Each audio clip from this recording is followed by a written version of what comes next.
नमस्कार जय जगन्नाथ आपण को आउ एक वीडियो को स्वागत। काली आमे पद एवं पदर श्रेणी विभाग आलोचना करथिले माने हमर विशेष्य पद मध्य सरथिला। आज विशेषण पद संपर्क रे आलोचना करिबा। विशेषण पद कोन ताकू केते भाग रे विभक्त करा जाईछि सब किछि आज आलोचना करिबा। तो प्रथमे देखिबा जे विशेषण पद कोन ना जेउ पद विशेष्य पदर गुण अवस्था संख्या परिमाण निर्दिष्टता को प्रकाश करे ताहाकू विशेषण पद कुहा जाए। माने विशेषण पद हवा पाई ताकू विशेष्य पदर गुण अवस्था नहले संख्या नहले परिमाण को प्रकाश करि पारुथबा दरकार। जेमति कि आमे उदाहरण नबा पाचिला पिजुली खाइबा को मिठा लागे। पिजुली हैला हमर विशेष्य पद। केमिति पिजुली ना पाचिला पिजुली। पाचिलाटा पिजुलीर अवस्था हैला पाचिला तो एठी हमर पाचिलाटा हैला विशेषण पद काहेकि ना से पिजुलीर अवस्था को बुझेला। केमितिका पिजुली ना पाचिला पिजुली तो एठी पाचिला हे जिवो हमर विशेषण पद काहेकि ना पिजुली एक विशेष्य पद एवं पाचिला पिजुलीर अवस्था को बुझेला तेनु सेटा हे गला एक विशेषण पद। तापरे उदाहरण देखंतु सरल लोक माने ठकामीर शिकार हुअंती। अच्छा तो केमिति लोक ना सरल लोक। एठी लोक माने हेले हमर विशेष्य पद सरल हेला विशेषण काहेकि ना लोक मानकर गुण को बुझेला। लोक मानकर गुण एठी कोन ना सरल तो सरल हे गला हमर विशेषण पद। तापरे उदाहरण देखंतु ना बस्ताए चाउल दियंतु।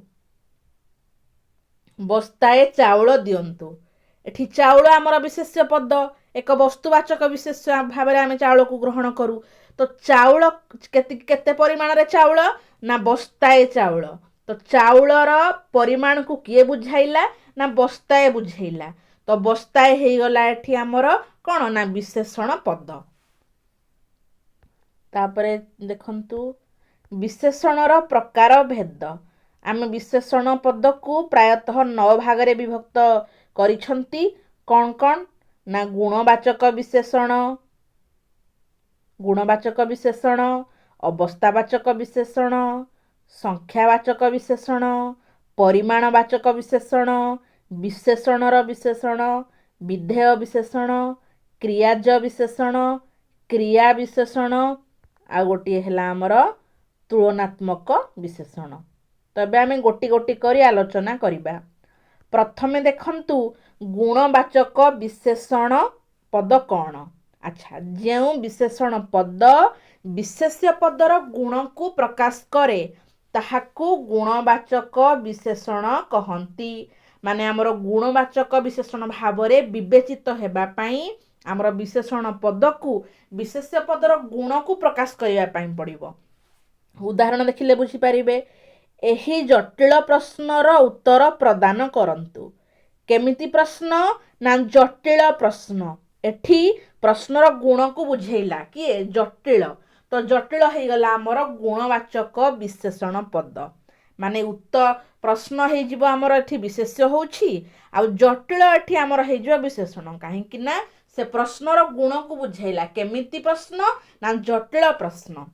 परवर्ती उदाहरण देखंतु पंडित लोक सबुठी सम्मान पाती। आपण जानिछंती लोक एठी विशेष्य केमिति लोक ना पंडित लोक एठी पंडित हैला हमर विशेषण काहेकि ना लोकर गुण को बुझाइला। केमिति लोक ना पंडित लोक तो पंडित एठी हे जिवो हमर गुणवाचक विशेषण पद। बुझी पारुछंत तो केमिति होउची। परवर्ती उदाहरण देखंतु दयालु राजा प्रजा मानकर भारी प्रिय। ना केमिति राजा दयालु राजा एठी राजांकर गुण हैला से दयालु तो दयालु हे जिवो हमर गुणवाचक विशेषण माने विशेष्य पदर गुण को प्रकाश करूछि। जटिल प्रश्न पंडित लोक दयालु राजा तो जटिल हे गला जटिल पंडित दयालु ए सब हैला हमर गुणवाचक विशेषण पद। परवर्ती देखंतु अवस्थावाचक विशेषण। जेउ विशेषण पद विशेष्य पदर अवस्था को सूचाए ताकू अवस्थावाचक विशेषण पद कुहा जाए। देखंतु उदाहरण बे ଅସୁସ୍ଥ ମନ ନେଇ କୌଣସି କାମ କରିବାକୁ ଇଚ୍ଛା ହୁଏ ନାହିଁ। ଆଚ୍ଛା, କେମିତିକା ମନ? ନା ଅସୁସ୍ଥ ମନ। ତ ମନ ଯଦି ବିଶେଷ୍ୟ ହୁଏ ତାର ଅବସ୍ଥା କ'ଣ? ନା ଅସୁସ୍ଥ। ତ ଅସୁସ୍ଥ ହେଇଯିବ ଆମର ଅବସ୍ଥାବାଚକ ବିଶେଷଣ ପଦ। ପରବର୍ତ୍ତୀ ଉଦାହରଣ ଦେଖନ୍ତୁ। ମେଘୁଆ ଆକାଶ ଭାରି ସୁନ୍ଦର ଲାଗେ। ଆକାଶର ଅବସ୍ଥା କ'ଣ? ନା ମେଘୁଆ। କେମିତି ଆକାଶ? ନା ମେଘୁଆ ଆକାଶ। ତ ମେଘୁଆ ହେଇଯିବ ଆମର ଅବସ୍ଥାବାଚକ ବିଶେଷଣ ପଦ। କାହିଁକି ନା ଆକାଶ ହେଲା ବିଶେଷ୍ୟ ପଦ, ବିଶେଷ୍ୟ ପଦର ଅବସ୍ଥା ଏଠି ମେଘୁଆ। ତ ମେଘୁଆ ହେଇଯିବ ଅବସ୍ଥାବାଚକ ବିଶେଷଣ। ପରବର୍ତ୍ତୀ ଉଦାହରଣ ଦେଖନ୍ତୁ। ଶୁଖିଲା ଜମିରେ ପାଣି ଦିଅ।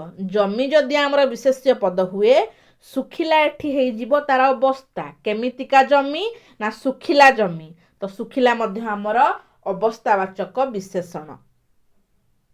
କାହିଁକି ନା ଆମେ ତାର ସଂଜ୍ଞାରେ ପଢିଲେ ଯେ ଯେଉଁ ବିଶେଷଣ ପଦ ବିଶେଷ୍ୟ ପଦର ଅବସ୍ଥାକୁ ସୂଚାଏ ତାକୁ ଅବସ୍ଥାବାଚକ ବିଶେଷଣ ପଦ କୁହାଯାଏ। ମାନେ ଗୋଟିଏ ବାକ୍ୟରୁ ଆପଣଙ୍କୁ ଅବସ୍ଥାବାଚକ ବିଶେଷଣ ବୁଝିବା ପାଇଁ ହେଲେ ପ୍ରଥମେ ଆଗ ଆପଣ ଦେଖିବେ ବିଶେଷ୍ୟ ପଦ କେଉଁଟି, କେଉଁଟା ବିଶେଷ୍ୟ ପଦର ଅବସ୍ଥାକୁ ପ୍ରକାଶ କରୁଛି, ତେବେ ଯାଇ ଆପଣ ଜାଣିପାରିବେ।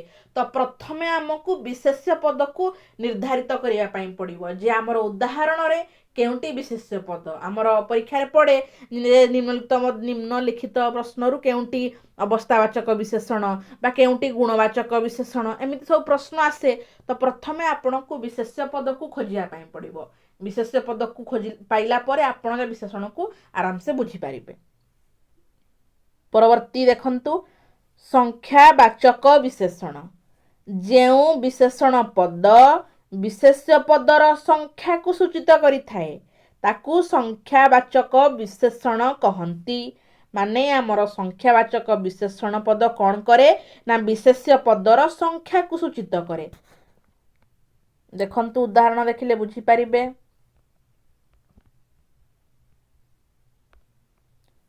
ଉଦାହରଣ ଆମର କ'ଣ? ନା ଓଡ଼ିଶାରେ 12 ମାସରେ 13 ପର୍ବ ପାଳନ କରାଯାଏ। ଏଠି ମାସ ଆମର ଗୋଟେ ବିଶେଷ୍ୟ, ପର୍ବ ମଧ୍ୟ ବିଶେଷ୍ୟ, ଓଡ଼ିଶା ମଧ୍ୟ ବିଶେଷ୍ୟ ହେଇଯାଉଛି।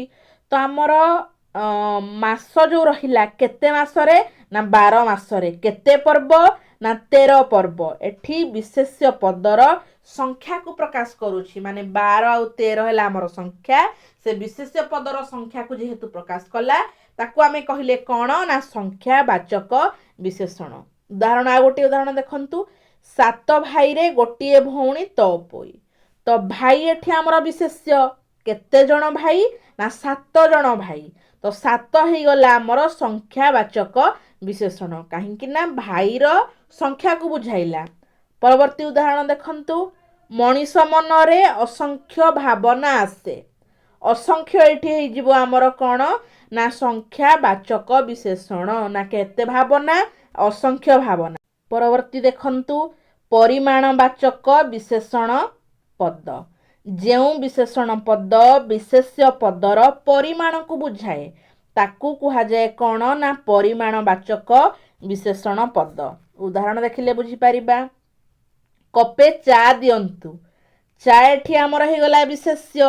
କପେ ମାନେ ଚାର ପରିମାଣକୁ, କପେ କିମ୍ବା 2 କପ୍ ଆପଣ କୁହନ୍ତୁ କିମ୍ବା ଗ୍ଲାସ ଆପଣ କୁହନ୍ତୁ, ତାର ପରିମାଣକୁ ବୁଝାଇଲା। ତ କପେ ଆମର ହେଇଗଲା ପରିମାଣବାଚକ ବିଶେଷଣ ପଦ। ପରବର୍ତ୍ତୀ ଉଦାହରଣ। ବସ୍ତାଏ ଚାଉଳ କେତେ ଟଙ୍କା? ଏଠି ଚାଉଳ ହେଲା ଆମର ବିଶେଷ୍ୟ ପଦ, ଯାହା ଆମେ କହନ୍ତି ବସ୍ତୁବାଚକ ବିଶେଷ୍ୟ। ବସ୍ତାଏ ଏଠି କ'ଣ ହେଇଯିବ? ନା ଚାଉଳର ପରିମାଣକୁ ବୁଝାଇଲା। ନା କେତେ ଚାଉଳ? ବସ୍ତାଏ ଚାଉଳ। ତ ବସ୍ତାଏ ହେଇଗଲା ଆମର ପରିମାଣବାଚକ ବିଶେଷଣ ପଦ। ପରବର୍ତ୍ତୀ ଉଦାହରଣ ଦେଖନ୍ତୁ। ବହୁତ ଲୋକ ଯହିଁ ମିଳି ଅବଶ୍ୟ ଉପଜଇ କଳେ। ଏଠି ହେଲା ଭାଗବତର ଗୋଟେ ପଦ। ତ ଲୋକ କେତେ? ନା ବହୁତ ଲୋକ। ଲୋକର ପରିମାଣକୁ ଏଠି ବୁଝାଇଲା। ନା କେତେ ଲୋକ? ବହୁତ ଲୋକ। ତ ବହୁତ ହେଇଗଲା ଆମର ପରିମାଣବାଚକ ବିଶେଷଣ ପଦ। ପରବର୍ତ୍ତୀ ସଂଜ୍ଞା ଦେଖନ୍ତୁ।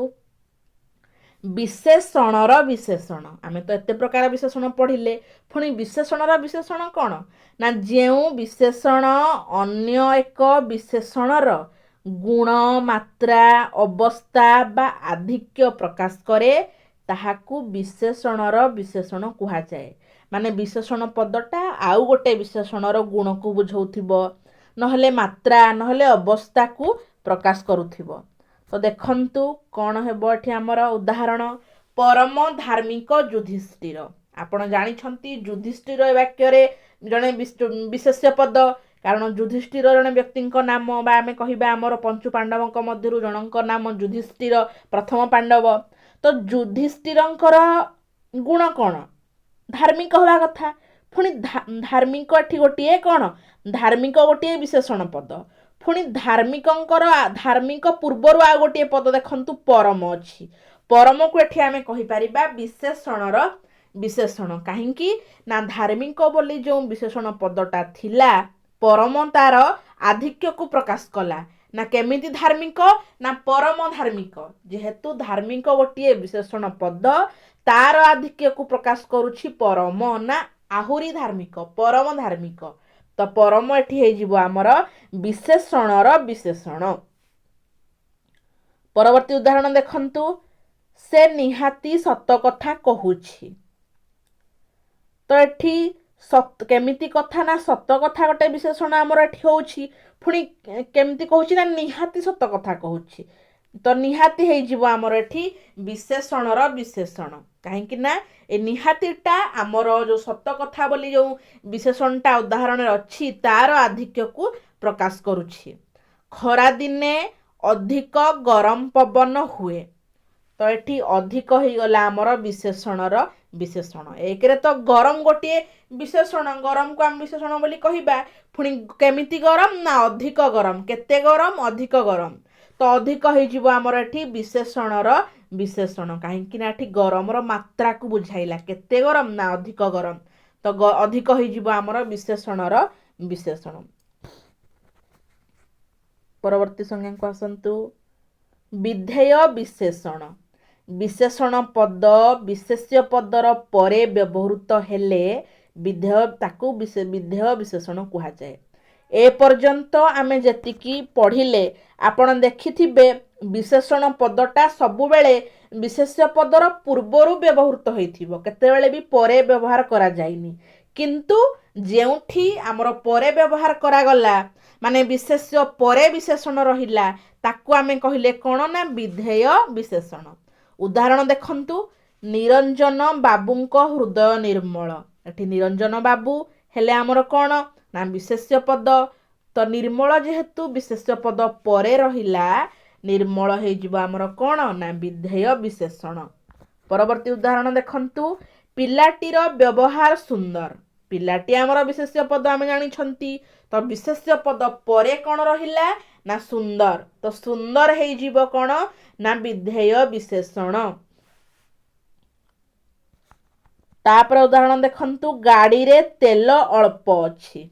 तेल गोटे हमर विशेष्य गाड़ी भी विशेष्य हे जिवो आ ताहाले अल्प कोन ना विधेय विशेषण काहेकि ना जेहेतु विशेष्य पद परे अल्प रहिछि सेटा हे गला विधेय विशेषण। युधिष्ठिर धार्मिक थिले। युधिष्ठिर हेउछंती हमर एठी विशेष्य पद जेहेतु एठी विशेष्य पद परे हमर धार्मिक व्यवहार हेछि धार्मिक हे जिवो हमर विधेय विशेषण। केवल एई विधेय विशेषण रे ही हमर विशेषण पदटी विशेष्य पदर परे रुहे नचेत जेते प्रकार विशेषण आमे पढ़िले बा पढ़िबा सबु विशेषण गुड़ाक निहाती भावरे विशेष्य पद पूर्वरु थिबो। आपण देखंतु भलरे पूर्वरु थिबो केवल विधेय विशेषण रे हमर विशेष्य पद परे ही विशेषण व्यवहार हुए। परवर्ती उदाहरण परवर्ती संज्ञा देखंतु क्रियाज विशेषण। क्रियाज विशेषण कौन ना क्रियारु जात होइथिबा पद विशेष्य पदर गुण बा अवस्था को विशेषित करुथिले ताकू क्रियाज विशेषण कुहा जाए। क्रिया कौन जहाँ में करंती ताहा क्रिया।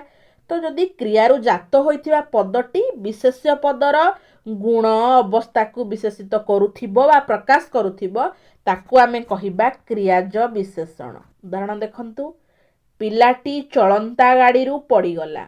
तो पिलाटी एठी हमर विशेष्य पद केमिति गाड़ी ना चलंता गाड़ी।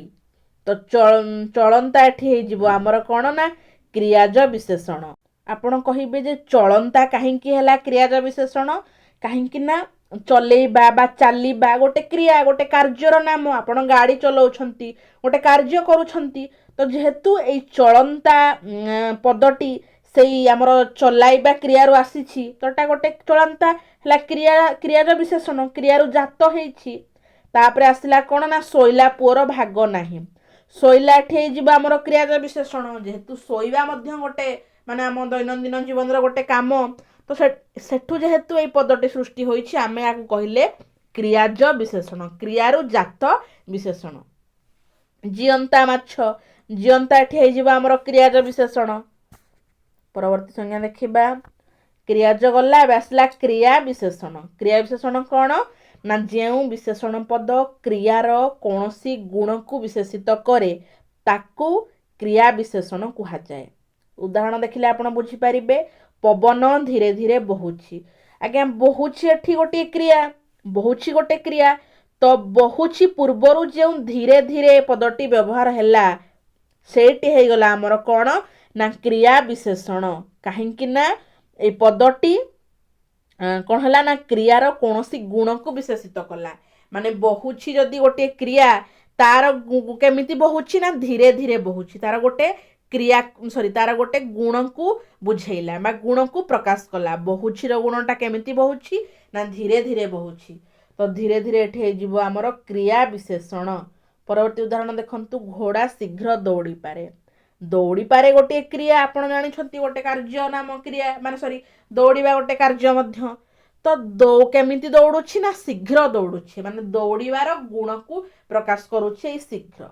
तो शीघ्र हे जिवो हमर कोन ना क्रिया विशेषण। परवर्ती उदाहरण देखंतु, दीपटी मिंजी मिंजी जळुछि। जळुछि गोटे क्रिया, केमिति जळुछि ना मिंजी मिंजी जळुछि, तो क्रियार गुण को जेहेतु बुझेइला तो मिंजी मिंजी हे गला हमर क्रिया विशेषण। परवर्ती उदाहरण देखंतु, से सळ आसीबो बोली कहूथिला। आसीबो गोटे क्रिया, केतेबेले आसीबो ना सळ आसीबो, तो एठी आसीबर गुण को प्रकाश कला सळ, तो एठी सळ हे जिवो हमर क्रिया विशेषण। तापर परवर्ती विशेषणटा देखंतु,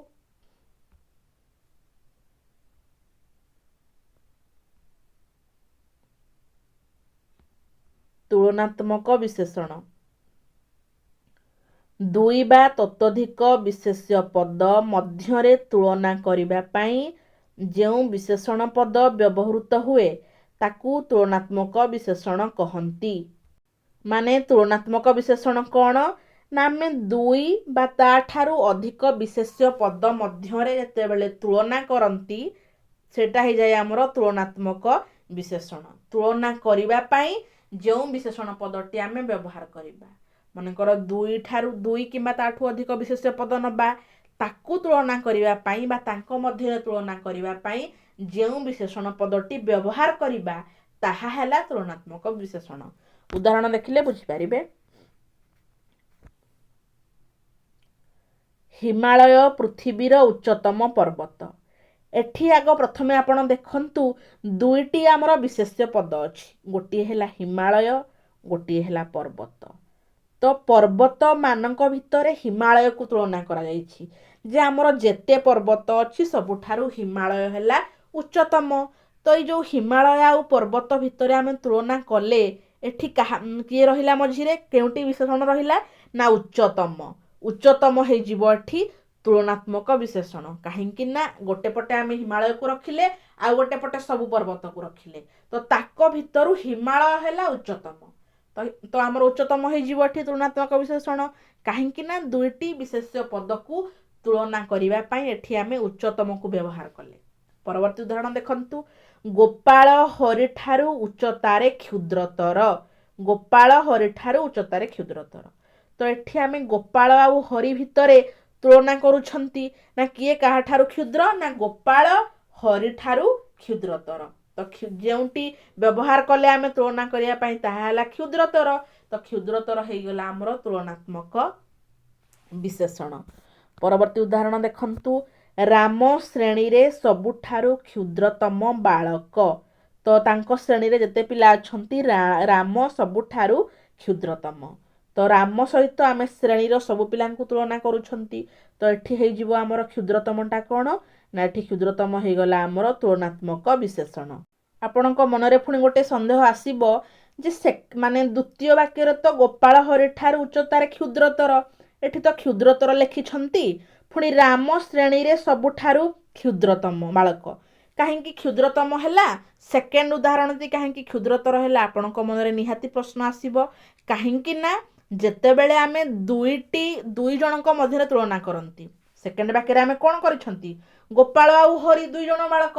ଯେତେବେଳେ ଆମେ 2 ଜଣଙ୍କ ମଧ୍ୟରେ ତୁଳନା କରନ୍ତି ବା ତୁଳନାତ୍ମକ ବିଶେଷଣ ବ୍ୟବହାର କରନ୍ତି, ସେଠି ଆମର ତର ଲାଗେ, ତର ପ୍ରତ୍ୟୟ ଯୁକ୍ତ ହୁଏ, ମାନେ କ୍ଷୁଦ୍ରତର, କିମ୍ବା ଯଦି ଆପଣ କହିବେ ସୁନ୍ଦର, ସୁନ୍ଦରତର, ଚତୁରତର, ଏମିତି ସବୁ ଲାଗିବ। କିନ୍ତୁ ଯେତେବେଳେ ଆମେ ଜଣଙ୍କୁ ଅନେକଙ୍କ ସହିତ ତୁଳନା କରିବା, ଏଠି ଆମେ ରାମକୁ ତାଙ୍କ ଶ୍ରେଣୀର ସବୁ ପିଲାଙ୍କ ସହ ତୁଳନା କଲେ। ଯେହେତୁ ଆମେ ଜଣକୁ ଅନେକଙ୍କ ସହିତ ତୁଳନା କଲେ, ସେଠି ଆମର ତମ ପ୍ରତ୍ୟୟ ଯୁକ୍ତ ହେଲା, ମାନେ କ୍ଷୁଦ୍ରତର ଜାଗାରେ କ୍ଷୁଦ୍ରତମ ହେଲା। ଆଶା କରୁଛି ବୁଝିପାରିଥିବେ। ଆଉ ଥରେ କହିଦେଉଛି, ଯେତେବେଳେ ଆମେ 2 ଜଣଙ୍କ ମଧ୍ୟରେ ତୁଳନା କରନ୍ତି, ଆମେ ଦ୍ୱିତୀୟ ବାକ୍ୟରେ ଗୋପାଳ ଆଉ ହରି 2 ଜଣ ବାଳକ, ତାଙ୍କ ମଧ୍ୟରେ ଆମେ ତୁଳନା କଲେ, ତେଣୁ ଆମର ତର ପ୍ରତ୍ୟୟ ବ୍ୟବହାର ହେଲା, ତର ପ୍ରତ୍ୟୟ ଯୁକ୍ତ ହେଲା, କ୍ଷୁଦ୍ରତର ହେଲା। କିନ୍ତୁ ତୃତୀୟ ବାକ୍ୟରେ ଆମେ କ'ଣ କରିଛନ୍ତି ନା ରାମକୁ ତାଙ୍କ ଶ୍ରେଣୀର ସବୁ ପିଲାଙ୍କ ସହ ଆମେ ତୁଳନା କଲେ, ତେଣୁ ଯେତେବେଳେ ଜଣକୁ ଅନେକଙ୍କ ସହିତ ତୁଳନା କରାଯାଏ, ସେଠି ଆମର କ'ଣ ହୁଏ ନା ତମ ପ୍ରତ୍ୟୟ ଯୁକ୍ତ ହୁଏ। ଆଶା କରୁଛି ଆପଣମାନେ କ୍ଲାସ୍କୁ ବୁଝିପାରିଥିବେ। ଯେଉଁଠି ବି ଆପଣଙ୍କୁ ଲାଗୁଛି ଯେ ବୁଝିପାରିନାହାନ୍ତି, ମୋତେ ଆଉ ଥରେ କମେଣ୍ଟ ମାଧ୍ୟମରେ ପଚାରିବେ, ମୁଁ ଆପଣଙ୍କୁ ଆଉ ଥରେ ବୁଝେଇଦେବି। ରହୁଛି, ଜୟ ଜଗନ୍ନାଥ।